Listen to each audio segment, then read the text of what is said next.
Mrs. Houston and Humphrey here, ready for chapter 2?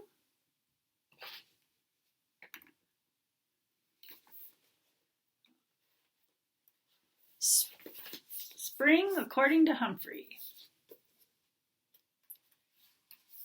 Chapter 2 is called The Waiting Game. After Aldo's car had left the parking lot, I decided to go see Gigi. She's the guinea pig in Miss Mack's first grade class. Og, I'm going to go check on Gigi, I said, but I won't be gone long because she has to get to sleep. I'm happy that hamsters don't sleep all through the night, because that's the time I have my biggest adventures. I'm only sorry that Og worries about me when I'm gone. I jiggled my lock that doesn't lock and scurried across the table. I took a deep breath and slid down the table leg to the floor. I scrambled across the room and crawled under the door, then raced down the darkened hallway to room 12. Once I was inside, I hurried to the table by the window. I wasn't sure if Gigi was awake or not, so I quietly squeaked, "Gigi?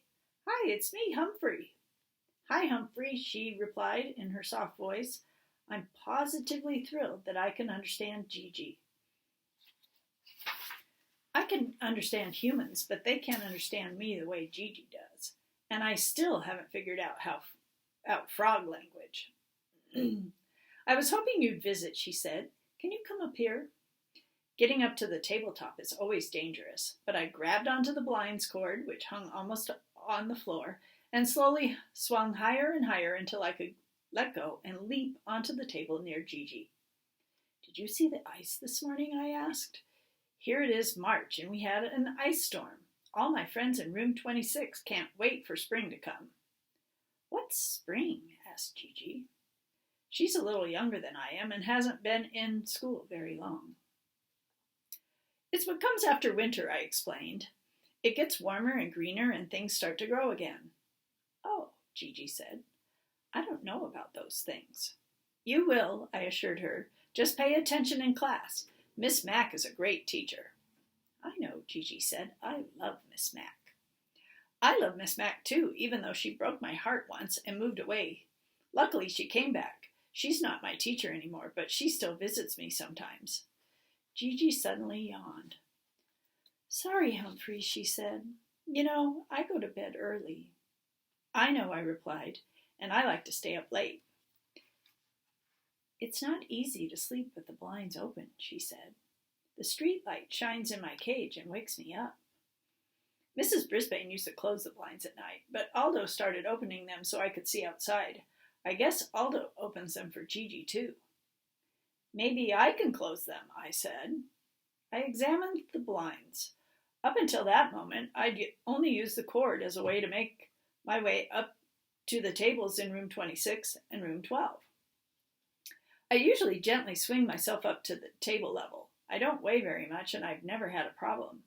But in order to make the blinds come down, I gave the cord a hard yank. Nothing happened, so I pulled it to the left. Suddenly the blinds crashed down and the cord lifted me up off the table. I was hanging in midair. "Humphrey, what are you doing up there?" Gigi asked. "I'm stuck," I said. I was feeling scared. If I let go, I'd fall down on the table and I might hurt myself.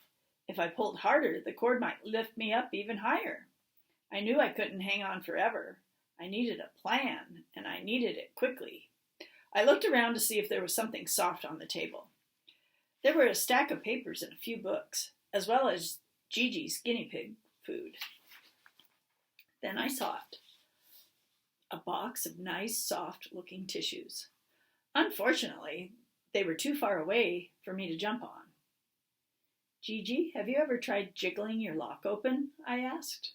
"No," she said. "Why?" "If you have a lock that doesn't lock, like mine, then you could help me," I said. "Oh, I want to help. What should I do?" Gigi asked. I told her to push up, push down, and jiggle the lock. Nothing happened. "Try leaning against the door with all your weight," I suggested. "Then jiggle the door." Gigi put her body against the door and then she wiggled and jiggled and, oh my, the door swung wide open. Gigi gasped. "Now what?" I asked her to push the tissue box until it was directly under me. She didn't waste any time. She slid the box toward me until it was right under my legs. That's it, I said. I closed my eyes and let go, dropping down onto a very soft bed of tissues. Are you okay? Gigi asked. I sneezed because a little tissue fluff got in my nose. I'm fine, I said. Thanks for saving me. I climbed out of the box and hopped onto the table. I was scared, Gigi whispered, but you're very brave. I was a little bit scared too, I said. Thanks for helping me. I promise I'll never make that mistake again. Then I realized that we had another problem. The top tissue where I landed wouldn't be clean, even though I'm a very clean hamster. I wouldn't want one of my human friends to use it. Luckily, I had another plan. Gigi and I pushed the tissue box on its side, and I gently removed the top one. Won't Mrs. Mack notice that the box is on its side? Gigi asked. Yes, but she won't know that we did it, I explained. I was going to push the used tissue onto the floor, but I didn't want Aldo to get in trouble. I pushed it under the bag of food instead. So now that you're out of your cage, would you like to go on an adventure? I asked. We can just slide down the table leg. Gigi looked horrified. Guinea pigs don't slide or climb. It's too scary. That seems strange because hamsters like me love adventures. My friend yawned. Oh, sorry, Humphrey, but it's my bedtime. Nighty-night. She crawled into her cage, and I pushed the door shut. Yep, the lock looked locked, just like mine. When I got back to room 26, Og greeted me with a series of boings. I was used to the strange sound he makes, but he was unusually loud. Sorry I was gone so long. I was just, hanging around, I said. I tried to make a joke, but dangling in midair hadn't been funny at all. I never looked at blinds cords the same way again. Later, I got out my little notebook to write up about my fur-raising experience. I loved riding by the warm glow of the streetlight. Hamsters and guinea pigs may understand one another, but we're different in so many ways. My classmates and I spent a lot of time looking for signs of spring, but we didn't come up with much. My mom ordered seeds for her garden, Felipe said one day, but she can't plant them yet. I'd still say that was a sign of spring, Miss Brisbane said. March was a funny month. We'd have sunshine and warmer weather for a few days, then suddenly it would rain and turn cold and gloomy. Og, have you seen one single sign of spring yet? I asked after 2 weeks of feeling frustrated.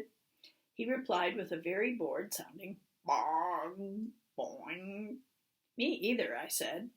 My friends were as frustrated as I was. You'd think the leaves would be budding, Holly complained. Not now, Nicole sighed. You'd think the flowers would be blooming. Where are the robins? Rosie wondered. Mrs. Brisbane smiled. They'll be here soon. The first day of spring is coming up. Small Paul raised his hand. I was reading up on the average temperatures for March here, and this is completely normal. There were several loud groans. It's not my fault, Paul said. It's a scientific fact. We don't blame you, Paul, rolling Rosie said. But why does science have to be so scientific? At least she made everybody laugh. A few days before first day of spring, it snowed. Again. This is not fair, Harry groaned. Daniel agreed. At least it could have snowed enough for them to call off school. Mrs. Brisbane went on to talk about math problems, and I gazed out at the snow. It wasn't very deep, and there were patches of brown showing through. White and brown, brown and white and purple. Look, I squeaked. Look, look, look! I knew that the purple thing could be a wrapper from somebody's lunch, or anything someone might have dropped. I climbed to the tippy top of my cage for a better look. Humphrey seems excited, Mrs. Brisbane said, hurrying to the table. Is something wrong? No, no, no, I squeaked. It's a sign. She didn't understand me, of course, but Og joined in with a boing, boing. They're looking outside, our teacher said. But what are they looking at? The students rushed to the window to look. Og and I continued to make a lot of noise. "It's purple! It's spring!" I squeaked. "Boing, boing, boing!" Og added. Rosie leaned forward in her wheelchair and pressed her nose against the window. "Look," she pointed. "It's a purple flower coming through the snow." The classroom buzzed with excitement. "Where?" Thomas asked. "Yeah, where?" Sophie said. "I see it," Miss Brisbane pointed to. "Over there, near the base of the tall tree." I heard a lot of oohs and ahs. "I think we should go out and see for ourselves," Mrs. Brisbane said. "Yes, we should," I squeaked. It seemed to take them forever to put on their coats and hats, boots and gloves, and then tramp outside to see the flower. My friends were excited, and so was I, until I realized that Og and I weren't going outside with them. The cold isn't good for either one of us. I knew that, but I couldn't help but wish that I could put on a coat and hat and boots and gloves and join them. Og and I silently stared out the window until we saw Mrs. Brisbane lead my friends to the little spot of purple. Everyone crouched down to stare at the purple bloom. Mrs. Brisbane snapped a photo, and then she did something wonderful. She looked right up at our window and waved. I don't think she could see me, but I waved back. "Boing!" Og twanged. "Boing, boing!" I love Mrs. Brisbane, and at that moment I knew that she loved me. And Og too, of course. When my friends returned to room 26, their cheeks were rosy and their eyes sparkled with excitement. "What do you call that flower, Mrs. Brisbane?" Tell the truth, Thomas asked. "I believe it was a crocus," she said. "Let's look it up." Once the gloves and hats and boots and scarves were off, Mrs. Brisbane opened a big book and turned page after page. "Here," she said. "What do you think?" My friends all leaned in around her desk where she had opened the book. "I wish I could see it," I told Og. "Boing, boing," he replied. "It's definitely a crocus," helpful Holly said. "And to think it poked its little head up through the snow." The door to room 26 swung open, and in walked the most important person at Longfellow School, our principal, Mr. Morales. "I saw all of you tramping through the snow," he said. "I wondered what you were looking at." He was smiling, so I knew he wasn't upset. "There's a purple crocus in the snow." "Stop talking," Sophie said. "It's the first sign of spring, and it was beautiful. I'll show you." She led Mr. Morales to the window and pointed. "It's that little bit of purple near the tree." Mrs. Brisbane was behind us. "Humphrey and Og seemed to spot it first," she said. "Because they are very wise and observant," Mr. Morales said. "Thank you," I squeaked. "Boing," Og said. Then I heard voices chanting.